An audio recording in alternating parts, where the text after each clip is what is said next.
हरिः ॐ मारीचं वाचं प्रबध्ये मनोजजुः प्रबध्ये सामप्राणं प्रबध्ये चक्षुः श्रोत्रं प्रबध्ये वागोजः सहुजो मयि प्राणापानो यस्मिन्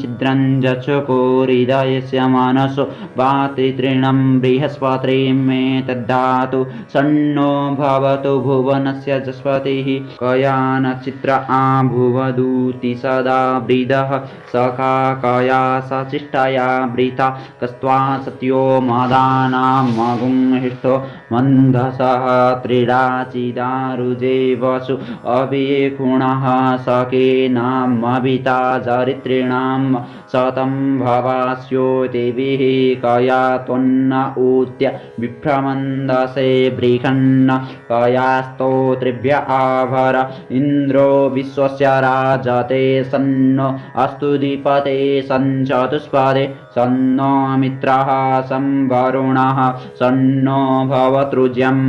सन्न इन्द्रो बृहस्पतिः सन्नो विष्णुरुक्रमः सन्नो वातः पवतागुं सन्नस्तु पतसोर्जः सन्नः कनिक्रददेवः प्रजन्यो अविव्रखतु आहानि सम्भवन्तु नः सगुं रात्रिः प्रतिधीयतां सन्न इन्द्राग्नि भवतामगोभिः सन्न इन्द्रा वरुणारातव्य सन्न इन्द्रा पूषणा वाचसातो समिन्द्रा सोमा सुविताय संयोः सन्नो देवीरविष्टय आपो भवन्तु पीताय संयोरविस्रवन्तु नः स्योना पृथिविनो भवानिक्षरा निवेशने जच्छानः श्रमसप्रथाः आपोष्टामयो भुवस्थान ऊर्जे ददातन महिरणाय चक्षसि जो वः शिवतमोरस तस्य भाजयते हनः उसतिरिव मातरः तस्मा अरङ्गमा भवो जिष्यसिया यजिन्वथ आपो जनयथा चनः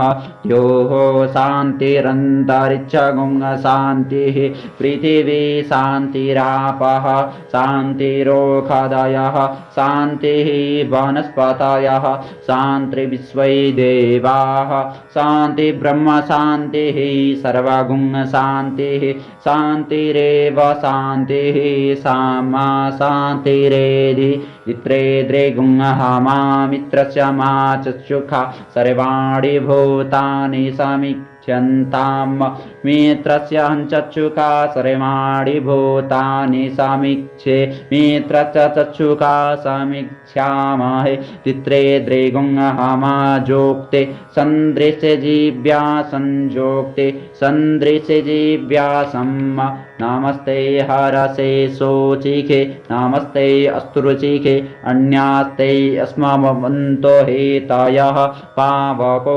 अस्माभ्यगुं शिवो भव नमस्ते अस्तु विदुते नमस्ते स्तन इति नावे नमस्ते भगवन्नस्तु जतः स्वः समेहसे जतो यतः समेहसे ततो नो अवयन् कुरु सन्नः कुरु प्रजाभ्यो भयन्नः पशुभ्यः सुमित्रियान् आपोषधयः सन्तु द्विमित्रियास्तस्मै सन्तु जोस्मा दृष्टिदञ्च वयन् स्मः तच्छुचुर्देवहितं वौरस्तात् शुक्रम शरदः पश्चिम शरदः शतञ्जीवेम शरदः शतगुं शृणुयाम शरदः शतं ब्रवाम शरदः शतं मदीनाः स्याम शरदः शतं भूयश्च शरदः शतात्